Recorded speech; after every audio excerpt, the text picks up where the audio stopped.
أهلاً بالجميع. اليوم رحلتنا رح تكون مع عمل فلسفي عميق جداً يكاد يكون منسي. عمل بيقدم لنا تصور كامل لمجتمع عادل وسعيد. السؤال هو: هل ممكن حكمة عمرها 1000 سنة تغير نظرتنا للحياة اليوم؟ خلونا نشوف. طبعاً كلنا نعرف أسماء زي أفلاطون وأرسطو وكونفوشيوس، أسماء غيرت مجرى الفكر البشري. بس تخيلوا لو كان في عملاق فكري رابع بنفس مستواهم والتاريخ شبه نساء.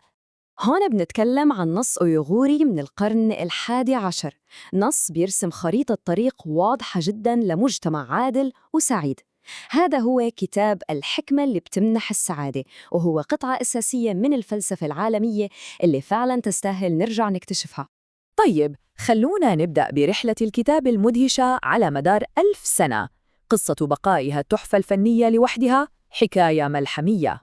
والشيء المثير للاهتمام هنا إن الكتاب الكامل اللي موجود بين إيدينا اليوم ما هو نسخة أصلية واحدة، لا، هو نتيجة تجميع دقيق وشاق لمخطوطات كانت متفرقة وعلى وشك إنها تضيع للأبد. هالرحلة المذهلة بتورينا كيف الأفكار بتقدر تعيش. تخيلوا معي، النص الأصلي انكتب في آسيا الوسطى بالقرن ال11، وبعدين على مدى قرون طويلة 3 مخطوطات أساسية منه اتفرقت وانحفظت بشكل منفصل في أماكن بعيدة عن بعضها تماماً، واحدة في القاهرة والتانية في فرغانة بأوزبكستان. وظل الموضوع كده لحد ما جينا للقرن العشرين، وقام العالم التركي رحمتي بجمع ال3 مخطوطات مع بعض في إسطنبول، ورجع أحيا هذا العمل العظيم من جديد. حسب المصدر اللي بنستعرضه، هذا الكتاب هو العمود الفقري، يعني بدونه مستحيل نقدر نتكلم عن فلسفة العالم التركي اللي كانت موجودة حتى القرن ال11. هالجملة لوحدها كافية عشان نفهم مدى أهمية هالنص لتراث ثقافي كامل. طيب خلونا نترك تاريخ الكتاب شوي وندخل في عمق فلسفته. هنا بنلاقي أفكاره اللي كانت تعتبر ثورية في وقتها عن الدولة والإنسانية. الفكرة الأساسية هون عميقة جداً. في اللغة الأيغورية القديمة، كلمة الدولة وكلمة السعادة هي نفس الكلمة بالضبط. شو معنى هالكلام؟ معناتها إنه شي واحد ما بينفصلوا، يعني هدف الدولة هو إنها تخلق السعادة، وسعادة أي شخص مرتبطة بشكل مباشر بسعادة مجتمعه. وهذا بيوضح لنا الفرق الجوهري بشكل رائع. شوفوا، رؤية الكتاب بتقوم على فكرة سيادة القانون، يعني الكل بما فيهم الحاكم نفسه لازم يخضع للقانون، والقانون هذا بيتم وضعه من خلال النقاش. طبعا هذا عكس الفكرة اللي كانت شائعة وقتها، وهي حكم الفرد، اللي فيها الحاكم هو اللي فوق القانون، والقانون مجرد أداة في إيده عشان يمارس سلطته. وهنا منشوف قديش هالفكر كان متقدم على زمانه. الكتاب يرفض بشكل صريح ومباشر العبودية وفكرة التفوق العرقي، وبيدعو لمفهوم عالمي للكرامة الإنسانية للجميع. بالمقابل لو قارناه بأرسطو مثلاً، واللي طبعاً كان ابن عصره، منلاقيه كان يقبل بالعبودية وبيعتبر أي حد مش يوناني بربري وملوش مكان في السياسة. طيب السؤال هو: كيف ممكن نوصل لهذا المجتمع المثالي؟ الكتاب بيحدد لنا خارطة الطريق. أولاً، لازم ننبض مشاعر الانتقام والكراهية. ثانياً، نسعى وراء المعرفة والحكمة بدون كلل. ثالثاً، نفهم إنه البشر ما بينولدوا خيرين أو أشرار، لكنهم بيصيروا بشر حقيقيين من خلال التعلم والتعليم. وبالنهاية، الفكرة الأساسية هي إنه السعادة الحقيقية تيجي من علاقتنا مع الناس ومن قدرتنا على إسعادهم. طيب من وين إجت كل هالأفكار؟ خلونا ننتقل هسه لنشوف كيف هالفكر بنى على اللي قبله، ونكتشف الحمض النووي الفكري إذا صح التعبير اللي كون هذا العمل الفريد.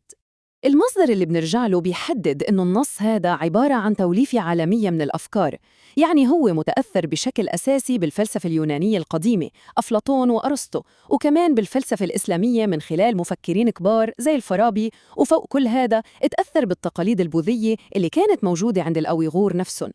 لكن وحسب تحليل المصدر، في تقليد فلسفي كبير ومهم غايب بشكل ملحوظ عن هالخلطة كلها، وهو الفكر الصيني. والمصدر بيشرح لنا ليش في اختلافات جوهرية. مثلا في السياسة، كتاب الحكمة بيدعو لمشاركة الناس في الحكم وفهم السياسة، بينما الكونفوشيوسية بتقول يكفي إن الناس تتبع، مش ضروري تفهم. فرق كبير. طيب بالنسبة للحياة المثالية، الكتاب بيدعو للمشاركة الفعالة في بناء المجتمع، بينما الطاوية بتقول العكس، انسحب من المجتمع عشان تلاقي السلام الروحي. والنقطة الأهم يمكن هي نظرتهم للطبيعة البشرية.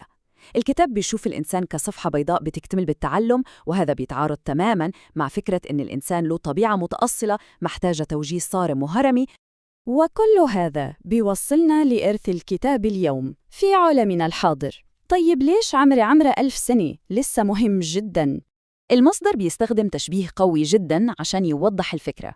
بالنسبة للأيغور، كتاب الحكمة هو زي حجر الزاوية الفلسفي والروحي لهويتهم ووعيهم الوطني.